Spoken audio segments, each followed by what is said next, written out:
बोलो भाई। पुत्र आत्मा विषय अति प्रकृत जना पुत्र ही टॉपिक जो निकालिए सब लोग।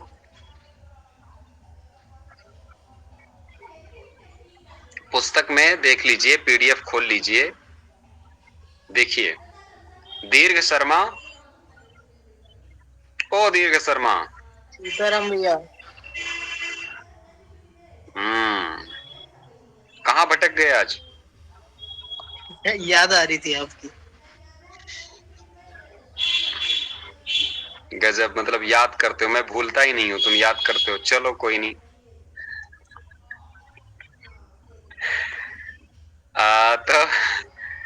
तो हम आज समझेंगे। हमारे यहाँ एक बहुत प्रसिद्ध विचार है, सिद्धांत है, कल हम जिस पे चर्चा कर रहे थे कि आत्मा वही जायत,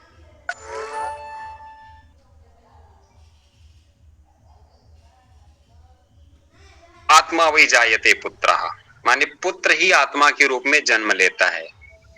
देखो, जब हम किसी चीज का विरोध करते हैं तो उसी, खासकर वेदों के भाग को ही लेकर के विरोध करने की कोशिश करते हैं, क्योंकि वेद तो हर पक्ष को स्पर्श करता है ना। तो ये बृहदारण्यकोपनिषद की एक पंक्ति है, आत्मा वही जायते पुत्रः। मतलब इसका है, पुत्र ही आत्मा के रूप में जन्म लेता है। इसका अर्थ ये है। अब इसका आगू पीछू समझे बिना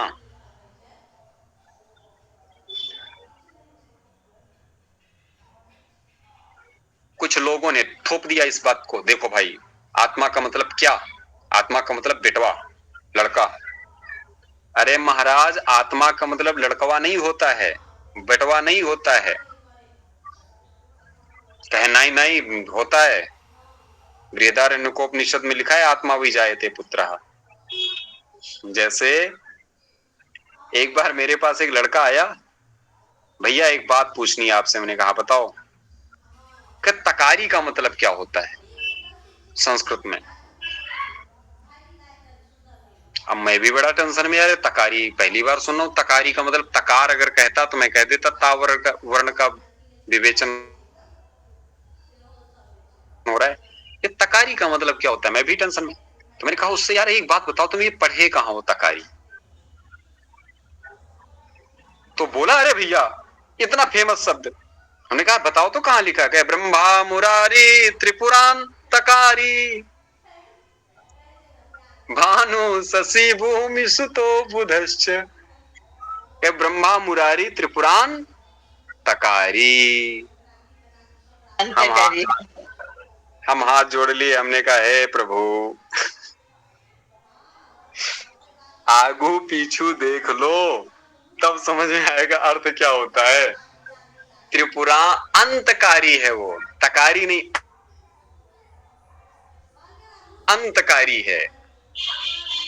तो अंतकारी का अर्थ होता है त्रिपुर अंतकारी, त्रिपुर नामक राक्षस, त्रिपुर का अंत करने वाले, त्रिपुर अंतकारी। तो ये तकारी होता है। तो वैसे ही जब हम कोई हमारा जो विरोधी पक्ष होता है, किसी भी सिद्धांत का विरोधी पक्ष होता है, तो थोड़ी सी लाइन उठा करके विरोध कर देगा। ये देखो तुम्हारे यहां ये लिखा। जैसे एक ग्राम सिंह है, वो बड़ी बड़े जलसे करता है, तो उसने एक दिन कहा कि नतस्य प्रतिमा अस्ति, ये वेदों में लिखा है। बड़ी अजीब बात। अब वो ग्राम सिंह बेचारा मंच के ऊपर से ये बोलता है, सब तालियां बजाते हैं, हाँ नतस्य प्रतिमा अस्ति, मतलब वेदों का उदाहरण देता, बड़ा भारी वैदिक उसको घोषित कर दिया गया। और बीच की लाइन बता दिया, ना आगे का ना पीछे का। तो वैसे यहां पर भी आत्मा वही जायते पुत्र। अरे आगे पीछे का मामला समझ लो है क्या। कथन कहाँ के लिए आया है? ये कथन बताता है कि पुत्र पिता का आत्मिक विस्तार है। पुत्र जो है पिता का क्या है? आत्मिक विस्तार है। और संतानोत्पत्ति से एक प्रकार की अमरता प्राप्त होती है। ये विचार वैदिक काल में कर्मकांड प्रधान दृष्टिकोण का ये प्रतिनिधित्व करता है। कर्मकांड प्रधान दृष्टिकोण नजरिया है, लेकिन कौन सा नजरिया? कर्मकांड प्रधान नजरिया है। वेदांत का सिद्धांत क्या है? आत्मा अजन्मा है, न जायते म्रियते वा कदाचित। आत्मा न कभी जन्म लेती है न मरती है। ये तो वेदांत का सिद्धांत है ना। न जायते म्रियते वा कदाचित नायम भूत्वा भविता वा न भूयः और अजो नित्यः शाश्वतोयम पुराणो न हन्यते हन्यमाने शरीरे। अजो नित्य है, ये अज है, नित्य है, शाश्वत है, पुराण है। आत्मा के बारे में बताया गया। तो कहते न जायते म्रियते वा कदाचित, ना ये कभी उत्पन्न होती न कभी मरती है। तो भैया ये पुत्र के रूप में जन्म कब से लेने लग गई आत्मा? तो कहे वो शरीर से मामला था वहां पे।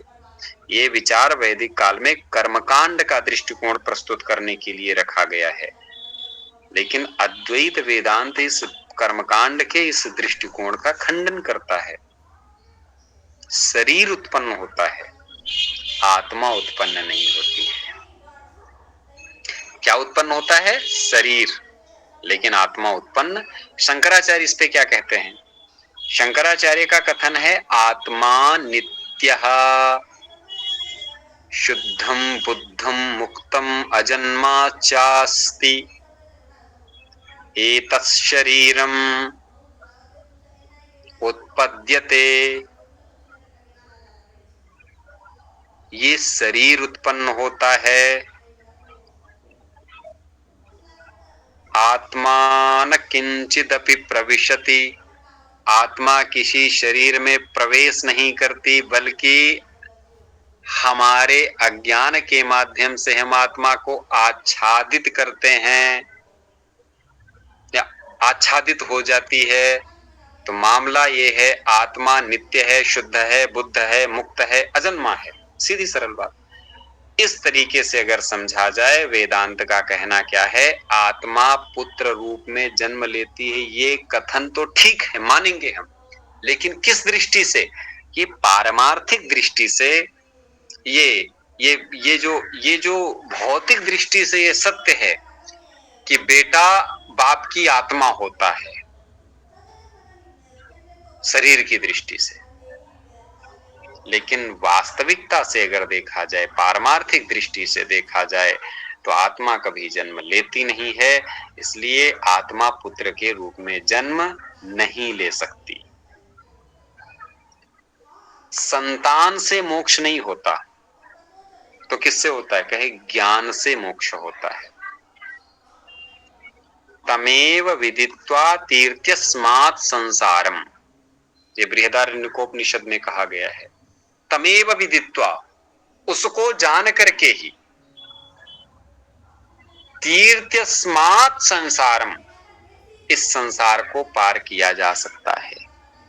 इस आत्म तत्व को, इस ब्रह्म तत्व को, इस परमात्मा तत्व को जान करके ही, तत्व बोध से ही इस संसार को पार किया जा सकता है। नहीं पुत्रेण न कर्मणा केवलम ज्ञानादेव ब्रह्म प्राप्ति। न पुत्र से, न यज्ञ से, न दान से, किसी से मुक्ति संभव नहीं है। किससे मुक्ति होगी? कहते केवलम ज्ञानादेव ब्रह्म प्राप्ति ही, केवल ज्ञान से मुक्ति संभव है।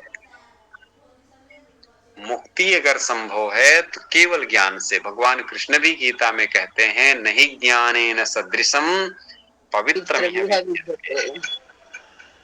इस ज्ञान के समान पवित्र इस सकल संसार में कुछ भी नहीं है।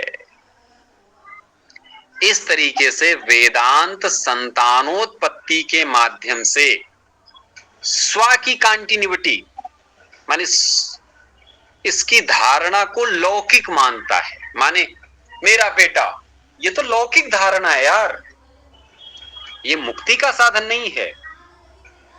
मुक्ति का साधन कैसे हो सकता है? ब्रह्म सूत्र है, तत्व समन्वयात, एक ब्रह्म सूत्र है, ब्रह्म सूत्र में कहा गया तत्व समन्वयात, माने ब्रह्म ही समस्त वेदों का अभिप्राय है। तो शंकराचार्य जी इस पे लिखते हैं कि कर्मकांड ब्रह्म विद्या के लिए उपादेय नहीं है। क्यों? क्योंकि उससे नित्य आत्मा की प्राप्ति नहीं होती। भैया आप कर्मकांड खूब करो, सुबह से शाम तक खूब हवन पूजन करो, उससे ब्रह्म प्राप्ति थोड़ी हो जाएगी। कर्म कांड ब्रह्म विद्या के लिए उपादेय नहीं है। क्यों? क्योंकि उससे नित्य आत्मा की प्राप्ति होती ही नहीं है। आत्मा की प्राप्ति तो ज्ञान से होगी। ज्ञानेन लभ्य, भगवान खुद कहते हैं मैं ज्ञान से लभ्य हूं, मैं ज्ञान से प्राप्त होऊंगा, मैं और किसी चीज से प्राप्त नहीं होता। अब आता है इसका कंक्लूजन क्या होगा? तो आत्मा वही जायते पुत्र, ये धार्मिक कर्मकांड के स्तर पर एक लौकिक सत्य है, ये तो बात सही है। धार्मिक कर्मकांड के आधार पर अद्वैत वेदांत इस विचार को पारमार्थिक रूप से अमान्य मानता है, गलत मानता है। आत्मा अजन्मा है, अविकारी है, न वो उत्पन्न होती है, न किसी रूप में आती है। पुत्र हो सकता है कि वंश, कर्म, संस्कार इनका वहन करे, आगे बढ़ाए, लेकिन आत्मा का पुनर्जन्म नहीं होता। पुनर्जन्म किसका होता है? मैंने उस दिन भी बताया, पहले भी बता चुका हूं। पुनर्जन्म होता है सूक्ष्म शरीर का, कर्म बंधन के कारण। आत्मा का जन्म थोड़ी होता है। अब आगे हम बढ़ते हैं, तो माइक बंद कर लीजिए, शायद किसी की माइक खुली है तो आवाज रिपीट हो रही है।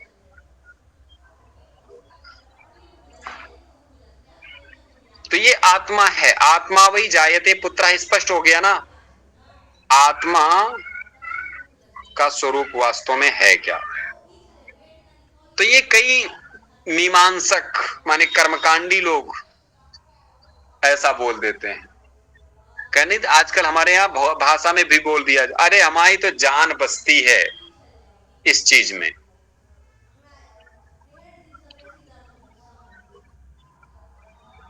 तो अब वो जान कहाँ बस रही है उनकी? ये जान आन कहीं नहीं बसती है, जान जहां है वहीं रहती है। फालतू का ड्रामा बंद करो कि लैला के कोड़ा पड़ता था तो मजनू की चोट लगती थी, वो सब होता होता है नहीं हकीकत में। ठीक है? ये सारी चीजें अलग हैं। होता है दीर्घ शर्मा ऐसा हैं? तो कहते हुई है मेरे को, हैं? आप तो कहते हुई है मुझे।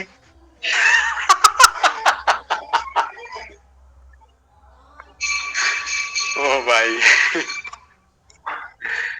तो ये इस तरीके से इस चीज को समझना चाहिए। आगे अब आते हैं बौद्ध विचार, इसमें चार्वाक का विचार क्या कहता है। चार्वाक के विचार को समझते हैं यहाँ पे। आगे देखिए क्या पीडीएफ में क्या लिखा है, एक बार सब लोग देख लीजिए। कौन बोलेगा? बोलेगा कोई आगे का थोड़ा सा? यहाँ से क्या? चार्वाकस्तु से। हाँ, चार्वाकस्तु स वा एष पुरुषो अन्धरश्मय इत्यादि श्रुते है प्रदीप्त गृहात् स्वपुत्रं परित्यज्यापि स्वस्य निर्गमन दर्शनात् स्थूलोऽहं कृशो हिमित्याद्यनुभवाच्च स्थूल शरीरमात्मेति वदति। अपरश्चार्वाकः तेह प्राणाः प्रजापतिं पितरमेत्य ब्रूयुः।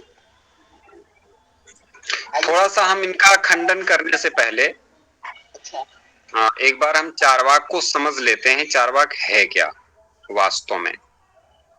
बहुत आसान भाषा में, मैं वैसे इस पे बहुत बार बोल चुका हूं चार्वाक पे, लेकिन फिर भी यहाँ पर जान लेते हैं। हमने पहले वादी मत में पढ़ा कि अति प्राकृत लोग जो होते हैं, अति प्राकृत का मतलब बहुत ज्यादा जो लौकिक लोग होते हैं, वो कह देते हैं कि मेरा बेटा मेरी जान है, ऐसा बोल देते हैं। तो क्या इसमें देखो पंक्ति लिखी है, स्वस्मिन् स्वपुत्रेऽपि प्रेम दर्शनात् पुत्रे पुष्टे नष्टे चाहमेव पुष्टो नष्टचेत्यात्म भवाश्च पुत्र आत्मेति वदति। पुत्र का पुष्ट हो जाना। अरे भैया देखो आजकल बोलते हैं भैया हम तो अब जिंदगी जी रहे हैं बच्चों के लिए, इनको खुश देख लेता हूं, मैं खुश हो जाता हूं, लेकिन हकीकत इससे परे है। हकीकत इससे परे है। आत्मा अलग होती है, शरीर अलग होता है। चलिए देखिए, शरीर नश्वर है, आत्मा नष्ट नहीं होता है, सीधी बात है। चार्वाकस्तु सवा एष पुरुषः अन्न एष पुरुषोन्नर समय इत्यादि श्रुते है। चार्वाक दर्शन में कुछ प्रमाण हैं। हम जैसे कोई चीज को मानते हैं कि भाई किसी चीज को, किसी ज्ञान को हम मानेंगे, हाँ ये ज्ञान हमको, ये कोई चीज जाननी है तो हमको कोई तरीके चाहिए जानने के। तरीका माने माध्यम चाहिए, माध्यम को ही प्रमाण हम कह देते हैं। तो जो चीज हमको दिखाई देती है, जो चीज हमको सुनाई देती है, जो चीज हमको स्पर्श टच में आ रही है, जिस चीज का हमको स्वाद आ रहा है, जिस चीज को हम सूंघ रहे हैं, वो चीजें प्रत्यक्ष कही जाती हैं।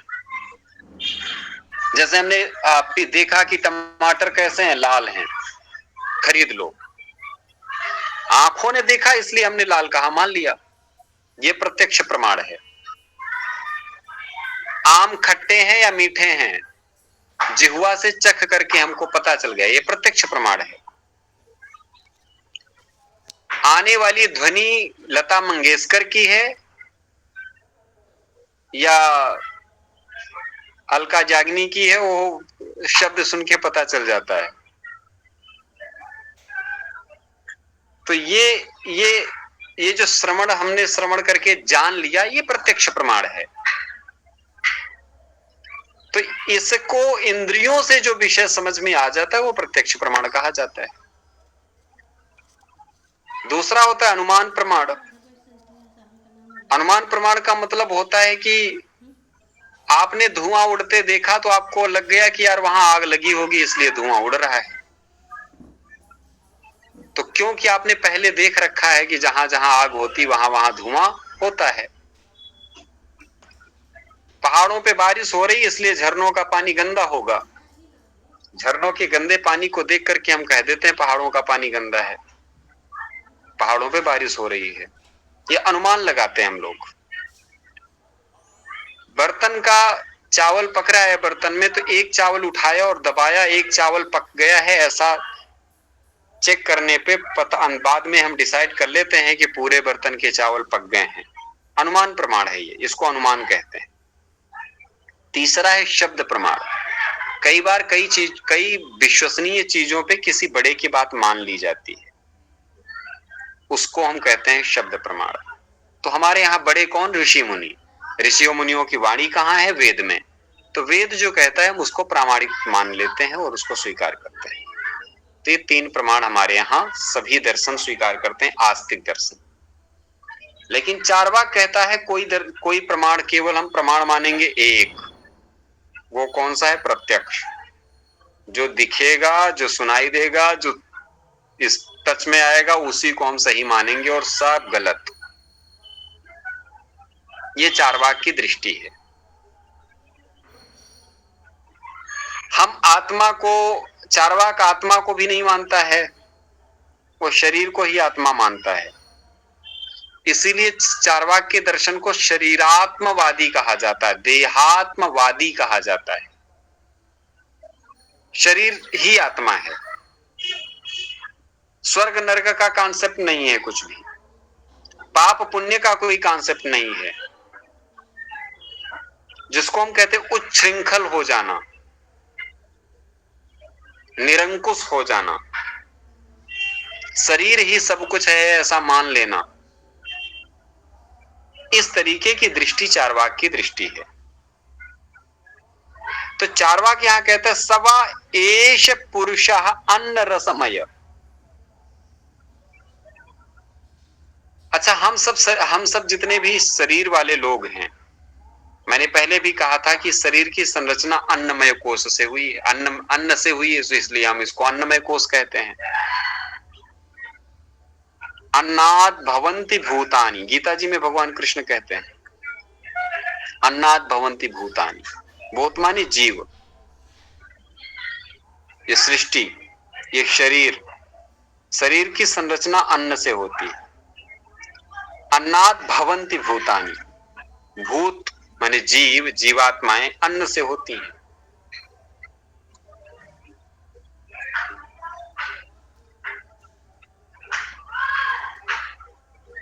तो अब यहां पे वेद की कोई एक पंक्ति ली गई।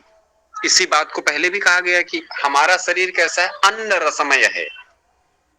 हम सब अन्न रसमय हैं।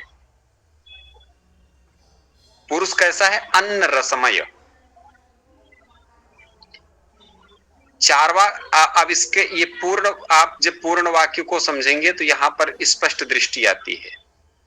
अन्न रसमय, अन्न रसमय कहा, तो इस पंक्ति को पूरा पहले समझ लेते हैं। अन्न रसमय का मतलब क्या है? ये तैत्तरीयोपनिषद की पंक्ति है। वह पुरुष अन्न रसमय माने अन्न रस से युक्त है। पुरुष यहाँ क्या है? हकीकत में ये पुरुष शब्द ब्रह्म का बोधक है। और अन्न रसमय होने का तात्पर्य है भौतिक स्तर पर जीवन अन्न पर आधारित है। भौतिक स्तर पर, आध्यात्मिक स्तर पर नहीं। हमारा शरीर किसके आधार पे चलेगा? भौतिक आधार माने अन्न के आधार पे चलेगा ना। भौतिक आधार पे, अन्न के आधार पे चलता है। अन्न के बिना कोई जी सकता है क्या? हाँ, नहीं जी सकता है, सीधी सरल बात। और मैंने अन्न के बारे में कई बार व्याख्या कर चुका हूं कि अन्न का मतलब क्या है। जो खाया जाए वो अन्न है, कुछ भी हो, वो चाहे फल हो चाहे कुछ भी हो, जो खाया जाए। अब सुशील जी के यहाँ पे, ईशानी जी के यहाँ पे तो सब कुछ खाया जाता है। चाय भी खाई जाती है, जल भी खाया जाता है, तो जल भी अन्न है, चाय भी अन्न है, दही भी अन्न है, दूध भी अन्न है। आमी दूध, फलाहार में क्या आता है फिर? आमी दूध खाबो ना। तो फलाहार जो कह रहे हो ना, फलाहार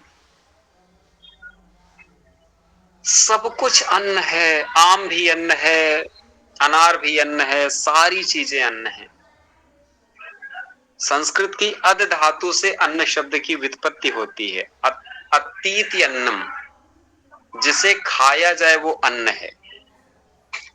जिस चीज का उपवास करना था उसका उपवास तो करते नहीं हैं, केवल फलाहार करते हैं महाराज। यही तो व्रत की बर्बादी हो गई। उपवास किस चीज का करना था? उप का मतलब क्या होता है? समीप। वास माने होता है रहना। ईश्वर सन्निधि को उपवास कहते हैं। ईश्वर सन्निधि को उपवास कहते हैं। कुट्टू की पूड़ी, आलू लौकी की सब्जी, मखाना की खीर, फलों की सलाद, ये उपवास नहीं है, ये अन्न ही, ये सब कुछ अन्न है। अब आते पॉइंट पे। भौतिक स्तर पर जीवन अन्न माने भोजन पर आधारित है। लेकिन यहां चार्वाक का मत क्या है? चार्वाक भौतिकवादी है। यावत जीवित सुखम जीवित का प्रतिनिधित्व करता है। वेदांत अद्वैतवादी है, माने आत्म साक्षात्कार पर केंद्रित है।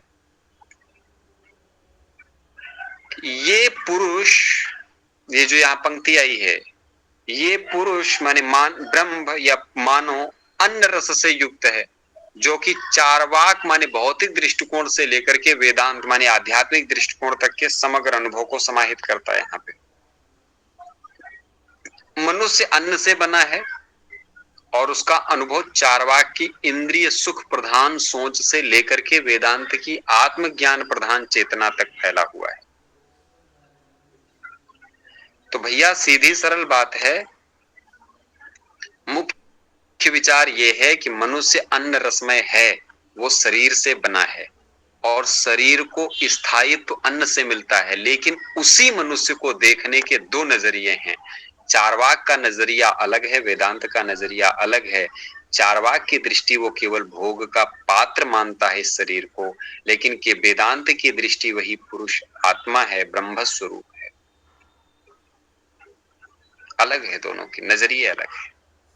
अन्न रसमय शारीरिक दृष्टिकोण, ये तैत्तरीयोपनिषद का घोष है।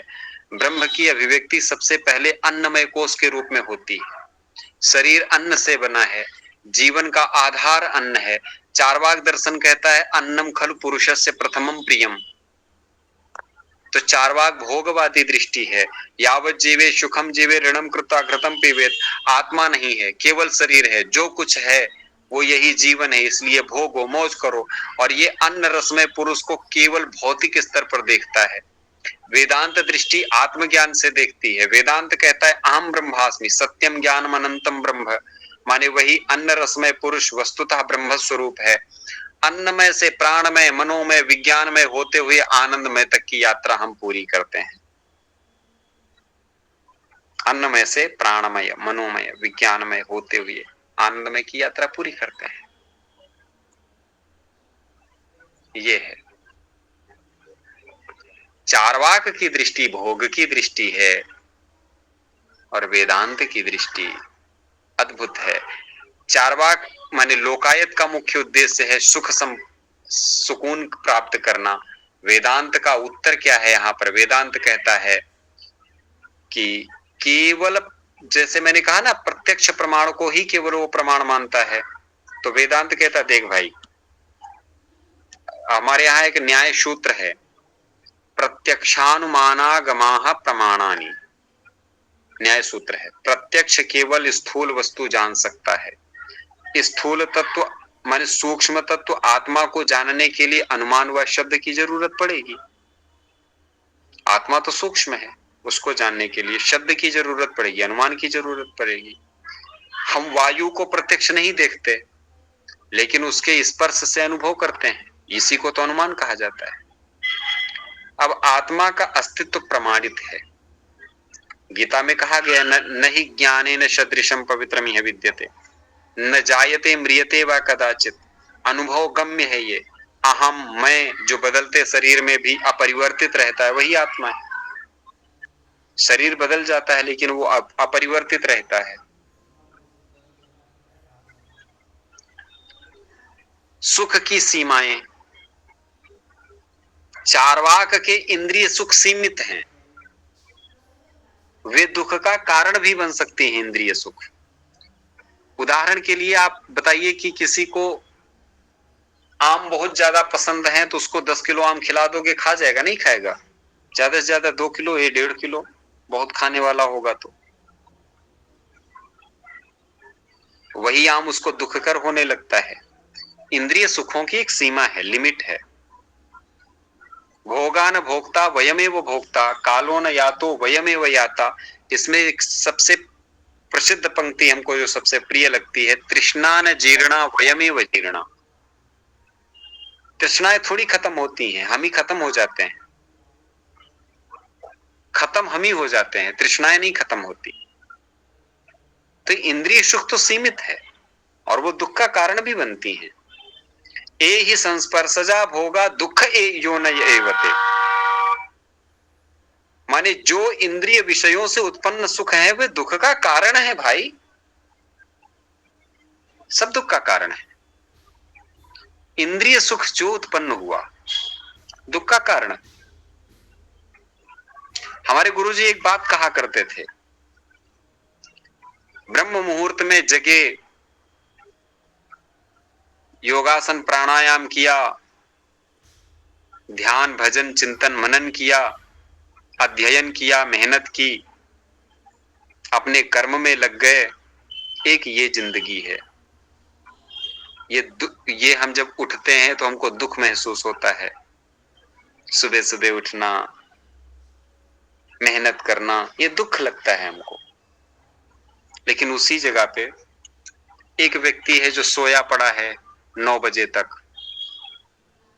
उठेगा, ए घे करते हुए जैसे तैसे मंजन मंजन करेगा, कुछ ठूस लेगा, ऑफिस का टाइम आ जाएगा, निकल जाएगा।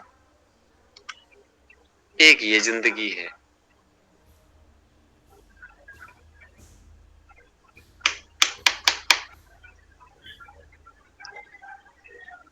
एक बहुत कष्ट जिसने उठाया वो सुख में रहता है, और जिसने सुखमय जीवन जिया वो मौका पड़ने पे बड़ी दुखी जिंदगी जीता है।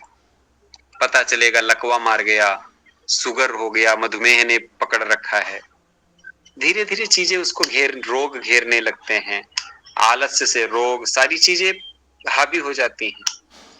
तो गीता कहती ये ही संस्पर्शजा भोगा दुख योनय एवते, जो इंद्रिय विषयों से उत्पन्न सुख हैं वो आपको तुष्ट नहीं कर सकते, संतुष्ट नहीं कर सकते भाई साहब, कभी नहीं संतुष्ट कर सकते। आज दैनिक भास्कर में एक रिपोर्ट छपी है, शायद कितने लोग पढ़े आज दैनिक भास्कर? कोई पढ़ता है न्यूज़पेपर?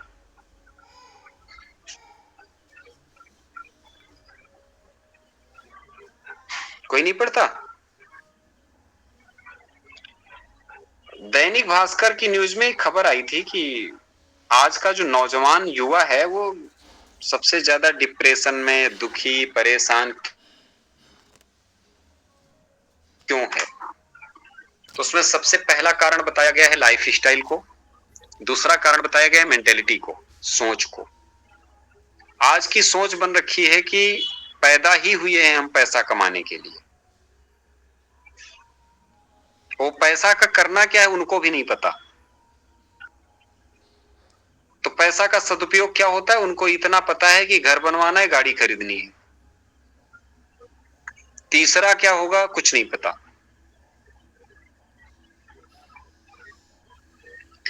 हमारे यहां धन की गतियां बताई गई है।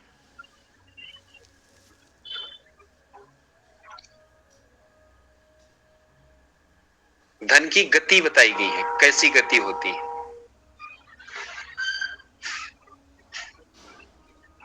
तो पहली गति है भोग,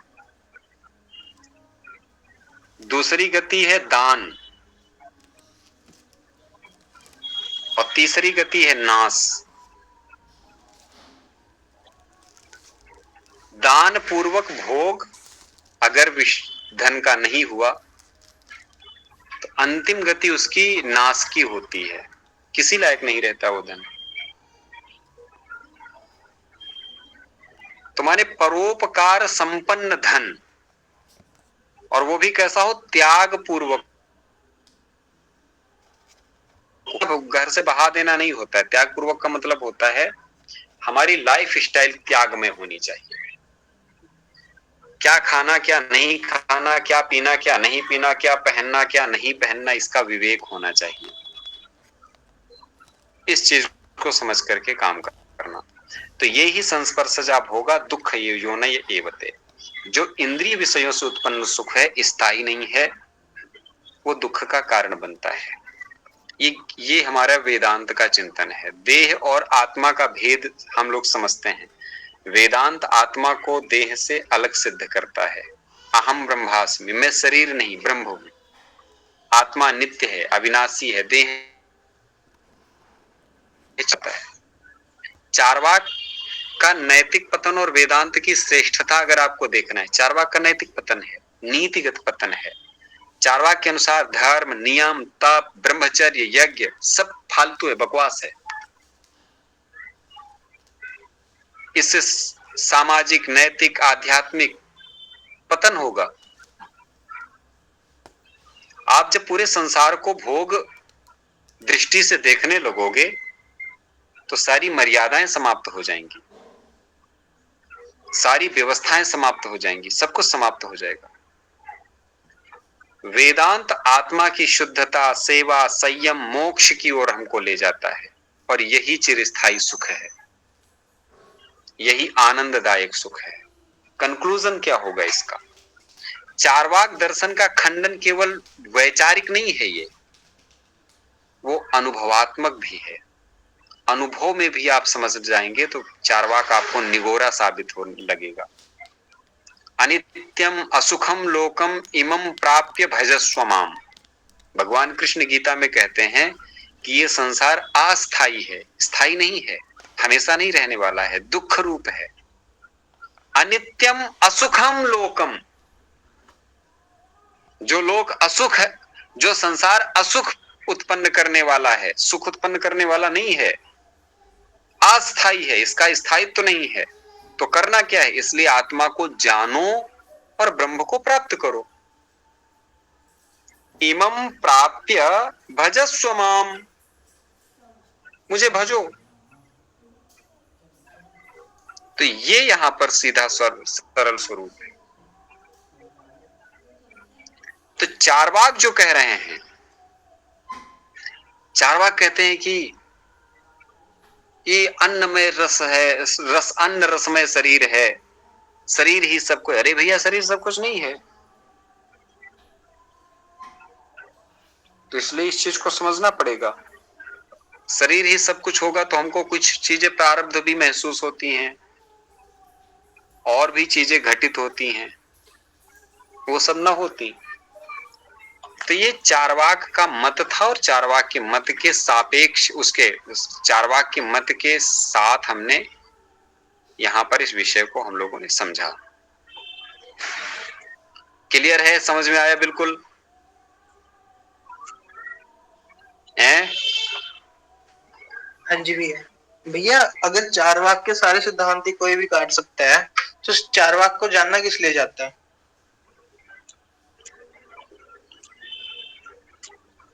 सबके सिद्धांत करते हैं। तो चार्वाक को किस लिए जानना चाहता है? चार्वाक भौतिकवादी है, भौतिकवाद के नाम पे जाना जाता है वो चार्वाक, इसलिए है वजूद में। टाइम के ओशो। हाँ, पुराने टाइम के ओशो। ना ना, ओशो आचार्य जी, ये ब्रूयू का मतलब क्या है? हाँ, ये ब्रूयू का मतलब क्या है? ब्रूयु हाँ, कहते हैं। अच्छा, हम्म, कहते हैं। हम्म। अब हमारे सामने सबके दर्शन आएंगे, सबके मत आएंगे, उन सभी मतों पर हम डिस्कशन करेंगे और वेदांत की दृष्टि को समझेंगे, वेदांत के मत को समझेंगे। सवा एष पुरुषो नरसमय इत्यादि श्रुते प्रदीप्त गृहात् स्वपुत्रं परित्यज्यापि स्वस्य निर्गम अदर्शनात् स्थूलोहम कृष्योहम इत्यादि अनुभवाच्च स्थूल शरीरम आत्मेति वदति। होता क्या है, इसको थोड़ा अर्थ भी, इस पंक्ति का अर्थ हम ऐसे स्पष्ट थोड़ा सा सरल बता करके आगे विराम करता हूं। चार्वाक जो स्थूल शरीर को ही आत्मा मानता है, उसका मत है कि घर में अग्नि लग जाने पर, घर में आग लग गई, घर में आग लग जाने पे लोग अपने बेटों को ही जलता हुआ छोड़ दे के भाग लेते हैं। इसमें बिहार के कोसी क्षेत्र से कौन है? कोसी नदी के क्षेत्र से मैं हूँ आचार्य जी। तो कोसी वाला जो एरिया है, कोसी हर बार धारा परिवर्तित कर देती है। कब कहां प्रलय मचा देगी कोई कहना फिक्स नहीं है। बाप अपने बेटे को अपने आंखों के सामने बहता देखता है, कई बार ऐसा हुआ है, कुछ नहीं कर सकता, चिल्ला के रह जाता है ना, रह जाता कि नहीं रह जाता चिल्ला के? जी, इधर तो 2015 में भी हुआ था ऐसा ही, बहुत बड़ी एक बार हमको अयोध्या स्टेशन की घटना याद है। एक माँ स्टेशन पे खड़ी और बच्चे के लिए पानी लेने गई, और बच्चा स्टेशन पे, ट्रेन आ रही थी और बच्चा उधर चला गया। अब समझ सकते हैं, मैं बहुत ज्यादा उस पे नहीं जाता। और माँ अपने आंखों के सामने इस दृश्य को देख रही है। सीधा यहाँ कह रहे हैं कि घर में आग लग जाने पे अपने पुत्र को जलते घर में त्याग करके अपने सबसे प्रिय शरीर को लेकर के आदमी भागता है। इंसान को सबसे प्रिय अपना शरीर है। इस युक्ति से देह की स्थूलता, दुर्बलता पर मैं दुबला हूं, मैं मोटा हूं, मैं गोरा हूं, मैं काला हूं, इस प्रकार के अनुभव, इनको तथ्यों के रख पर रखते हुए इन्होंने सिद्ध करने की कोशिश की है कि शरीर ही आत्मा है। चारवाक ने पुत्र को आत्मा कहने वाली श्रुति पुत्र को सर्वाधिक प्रिय मात्र बताती है, आत्मा नहीं है। जो श्रुति है, वेद की पंक्तियां जो इस चीज को कहती हैं कि पुत्र ही आत्मा है, तो पुत्र आत्मा नहीं होता, बल्कि पुत्र को शरीर माने आत्मा की तरह प्रिय बताती है, शरीर को सबसे ज्यादा प्रिय बताती है। तो पुत्र को आत्मा कहने वाली जो वेद की पंक्तियां हैं वो पुत्र को सबसे प्रिय बताती हैं।